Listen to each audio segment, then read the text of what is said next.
Class 8 अपने समलम चतुर्भुज का टॉपिक कंप्लीट हो गया है। सम चतुर्भुज भी कंप्लीट हो गया। उसके जितने प्रश्न बनते थे वो सब अपन ने कर लिए। आज नया टॉपिक शुरू करते हैं, घनाभ। तो आज अपन सिर्फ घनाभ के बारे में सामान्य जानकारी प्राप्त करेंगे। घनाभ कैसे बनता है, कितने पृष्ठ होते हैं, है ना। तो इन सब के बारे में आज सामान्य जानकारी प्राप्त करेंगे और कल से फिर उसके प्रश्न शुरू करेंगे। पहले घनाभ के बारे में सामान्य जानकारी होनी ज़रूरी है। घनाभ कहाँ कहाँ काम आता है, कैसे कैसे होता है। लोग पूछते हैं घनाभ ये क्या है, कहाँ जिंदगी में काम आता है। काम तो होता ही है ना। तो घनाभ की आकृति कैसी होती है वो देखो पहले, उसमें कितने पृष्ठ होते हैं वो देखेंगे। क्षेत्रफल कैसे आता है उसका, आयतन कैसे आता है, विकर्ण की लंबाई कैसे आती है, क्षेत्रफल के लिए क्या करना पड़ता है, आयतन के लिए क्या करना पड़ता है, वो सब जानकारी अपन आज प्राप्त कर लेंगे। सबसे पहले बनाते हैं घनाभ।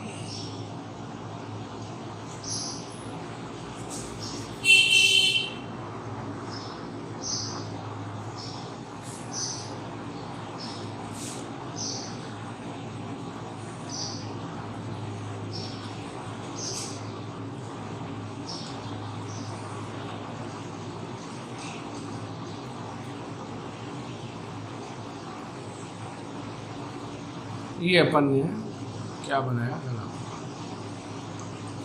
घनाभ बना लिया।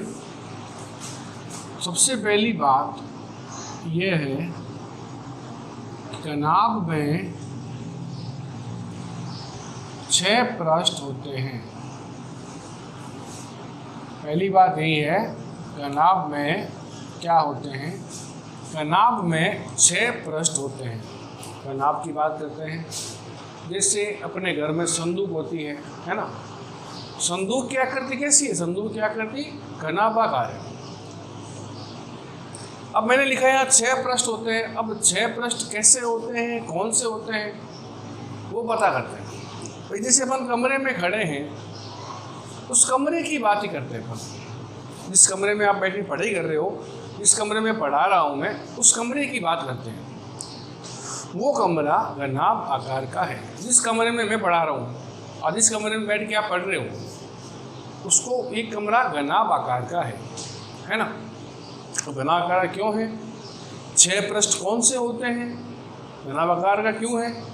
6 पृष्ठ कौन से होते हैं? क्योंकि देखो, जैसे मैं अभी यहाँ खड़ा हूँ तो मेरे सामने एक दीवार है, मेरे पीछे एक दीवार है, राइट में एक दीवार है, लेफ्ट में एक दीवार है। कितनी दीवार हो गई? 4 दीवार। कितनी होगी? 4। तो कमरे में 4 दीवारें होती है, आपको पता है, बैठे हो देख लो। अभी मैंने कहा 6 होते हैं, अभी बताया कितने मैंने? 4 कौन से बताए? एक मेरे सामने की दीवार, एक पीछे की दीवार, लेफ्ट की दीवार, राइट की दीवार। कितनी हो गई? 4। कितने बताए मैंने? 6। कितने कम बट रहे? 2 हिस्से कौन से हैं? एक हिस्सा तल जमीन का हो गया जिसपे खड़ा हूँ मैं, एक मेरे ऊपर छत हो गई, वो हिस्सा हो गया। तो इसी तरह कुल मिला के घनाभ में 6 पृष्ठ होते हैं। आगे बात समझो तो घनाभ 6 पृष्ठ क्यों होते हैं? घनाभ में 6 पृष्ठ होते हैं। अभी आप कमरे में बैठे हो, वहाँ देख लो 4 दीवार दिखाई देगी, एक छत हो गया, एक तल हो गया। कितने पृष्ठ हो गए यहाँ पे? 6 हो गए। 6 पृष्ठ। अब घनाभ की तरह घन में भी 6 पृष्ठ होते हैं, लेकिन दोनों में कुछ तो अंतर होगा ना। वो अंतर क्या होता है उसके बारे में बात करेंगे। तो अपनी किताब है, किताब भी घनाभ आकार की है। किताब भी कैसी है? घनाभ आकार की है। तो दोनों में अंतर क्या है वो बात करते हैं। तो पहले घनाभ कैसा होता है वो पता करेंगे। तो घनाभ का प्रत्येक पृष्ठ, घनाभ का प्रत्येक पृष्ठ एक आयत होता है। घनाभ का प्रत्येक पृष्ठ एक आयत होता है। आगे बात समझ में। तो घनाभ की बात करते हैं। तो घनाभ का प्रत्येक पृष्ठ क्या होता है? एक आयत होता है। मतलब इसका ये हो गया कि घनाभ में कुल मिलाकर 6 आयत बनते हैं। कितने बनते हैं? 6। देख लेते हैं अपन। मैं अभी साथ खड़ा हूँ, मेरे सामने की दीवार है उस दीवार में एक फ्रेम की तरह दिख रहा है, पूरा आयताकार दिख रहा है, पीछे भी आयताकार दिखाई देगा आपको, कीबोर्ड है आयताकार दिखाई दे रहा है अपने को, है ना। इधर भी दीवार आयताकार है, इधर भी आयताकार है, जमीन भी आयताकार, छत भी आयताकार, कुल मिला के 6 आयत बनते हैं। तो घनाभ में क्या होता है, घनाभ का प्रत्येक पृष्ठ क्या होता है, घनाभ का प्रत्येक पृष्ठ एक आयत होता है। घनाभ का प्रत्येक पृष्ठ क्या होता है, घनाभ का प्रत्येक पृष्ठ एक आयत होता है। आगे बात समझ में, ये बात हुई घनाभ के पृष्ठ की, और घनाभ के पृष्ठीय भाग क्या होता है, प्रत्येक पृष्ठ एक आयत होता है। इतना हो गया। अब लेते हैं क्षेत्रफल के बारे में। घनाभ का संपूर्ण पृष्ठीय क्षेत्रफल क्या निकालना है, घनाभ का संपूर्ण पृष्ठीय क्षेत्रफल क्या होता है, 2 इंटू लंबाई इंटू चौड़ाई प्लस चौड़ाई इंटू ऊंचाई प्लस ऊंचाई इंटू लंबाई। ये होता है घनाभ का संपूर्ण पृष्ठीय क्षेत्रफल। घनाभ का संपूर्ण पृष्ठीय क्षेत्रफल क्या होता है, 2 इंटू लंबाई इंटू चौड़ाई प्लस चौड़ाई इंटू ऊंचाई प्लस ऊंचाई इंटू लंबाई। इससे क्या आएगा, इससे घनाभ का संपूर्ण पृष्ठीय क्षेत्रफल आएगा। हो गया। अब बात करते हैं घनाभ के आयतन के बारे में। घनाभ का आयतन, घनाभ का आयतन कैसा आता है, घनाभ का आयतन आता है लंबाई इंटू चौड़ाई इंटू ऊंचाई से। घनाभ का आयतन कैसे आएगा, घनाभ का आयतन आएगा लंबाई इंटू चौड़ाई इंटू ऊंचाई से। इससे क्या है, घनाभ का आयतन।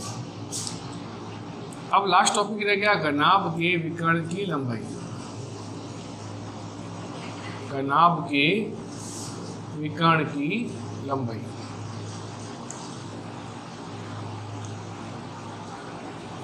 घनाभ के विकर्ण की लंबाई, घनाभ विकर्ण की लंबाई क्या होती है, रूढ़ लंबाई स्क्वायर प्लस चौड़ाई स्क्वायर प्लस ऊंचाई स्क्वायर। इससे क्या आता है, घनाभ के विकर्ण की लंबाई आती है। क्या आती है इससे, घनाभ के विकर्ण की लंबाई। तो पहला पॉइंट क्या लिखा अपन ने, घनाभ में 6 पृष्ठ होते हैं। हो गया, मैं बता दिया, कमरा, कमरे की 4 दीवारें हो गई, छत हो गई, तल हो गया, है ना, हो गई पूरे 6। घनाभ का प्रत्येक पृष्ठ आयत होता है, कुल मिला के घनाभ में 6 आयत बनते हैं। घनाभ का संपूर्ण पृष्ठीय क्षेत्रफल क्या होता है, 2 इंटू लंबाई इंटू चौड़ाई प्लस चौड़ाई इंटू ऊंचाई प्लस ऊंचाई इंटू लंबाई। इससे क्या आएगा, घनाभ का संपूर्ण पृष्ठीय क्षेत्रफल। हो गया। घनाभ का आयतन, घनाभ का आयतन क्या होता है, घनाभ का आयतन लंबाई इंटू चौड़ाई इंटू ऊंचाई। घनाभ का आयतन लंबाई इंटू चौड़ाई इंटू ऊंचाई। घनाभ के विकर्ण की लंबाई, विकर्ण की लंबाई क्या होती है, रूट लंबाई स्क्वायर प्लस चौड़ाई स्क्वायर प्लस ऊंचाई स्क्वायर। अब बात करते हैं क्षेत्रफल। क्षेत्रफल कब ज्ञात करना है, क्षेत्रफल कब ज्ञात करना है और आयतन कब ज्ञात करना है। क्षेत्रफल कब ज्ञात करना है, आयतन कब ज्ञात करना है, अब इसके बारे में थोड़ी जानकारी प्राप्त करेंगे। क्षेत्रफल कब ज्ञात करना है, जब प्रश्न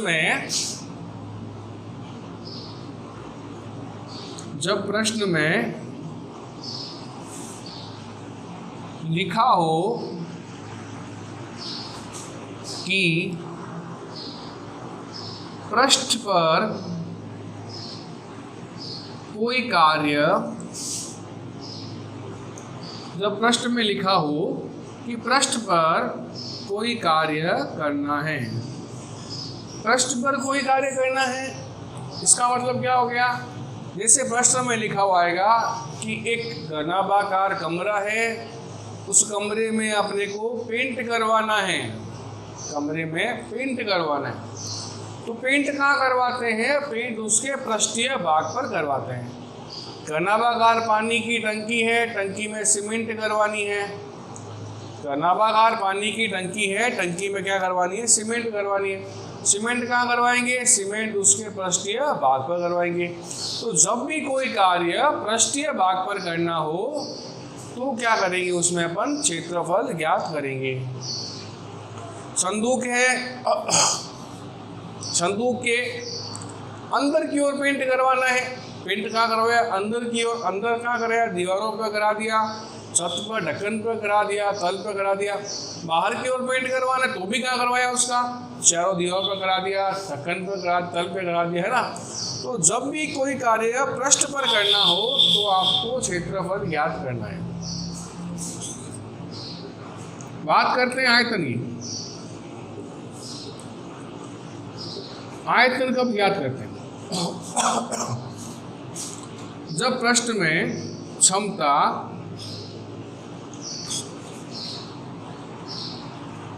मात्रा, द्रव्यमान, धारिता, भार, किलोग्राम, ये सब जब आते हैं तो उसमें अपन क्या करते हैं? उसमें अपन आयतन ज्ञात करते हैं। क्षमता, मात्रा, जैसे अगर प्रश्न में लिखा हुआ गया कि एक पानी की टंकी है, उस टंकी के अंदर के भाग पर सीमेंट करवानी है। टंकी के अंदर के भाग पर सीमेंट करवानी है। टंकी के अंदर के भाग पर सीमेंट करवानी है। सीमेंट कहाँ करवाओगे? चारों दीवारों पर, तल पर, छत पर, है ना। तो ये काम कहाँ किया अपन ने? ये काम पृष्ठीय भाग पर किया। क्या करेंगे? इसमें क्षेत्रफल ज्ञात करेंगे। अब टंकी में कितना पानी आएगा? टंकी में कितना पानी आएगा? कितना पानी आएगा ये बात कर रहे हैं क्षमता और मात्रा के बारे में। तो उस कंडीशन में क्या करना है? आपको आयतन ज्ञात करना है। किसी भी आकृति की क्षमता जब ज्ञात करनी हो, मात्रा जब ज्ञात करनी हो तो उसमें आयतन ज्ञात करेंगे, और जब पृष्ठीय भाग पर कोई भी कार्य करना हो तो उसमें क्षेत्रफल ज्ञात करेंगे। कमरे में कितने कार्टून रखे जा सकते हैं, या तो मतलब क्या क्षमता पूछी इसने? ये कमरे में कितने कार्टून रखे जा सकते हैं, क्या पूछी इसने? क्षमता पूछी मतलब क्या करना पड़ेगा? आपको आयतन ज्ञात करना पड़ेगा। और जैसे कोल्ड ड्रिंक की बोतल में कितना ml आएगा, तो ये क्षमता पूछी है बोतल की, क्या करोगे? इसमें आयतन ज्ञात करोगे। एक कार्टून में कितने बिस्किट के पैकेट आएंगे, क्षमता पूछी, आयतन ज्ञात करोगे।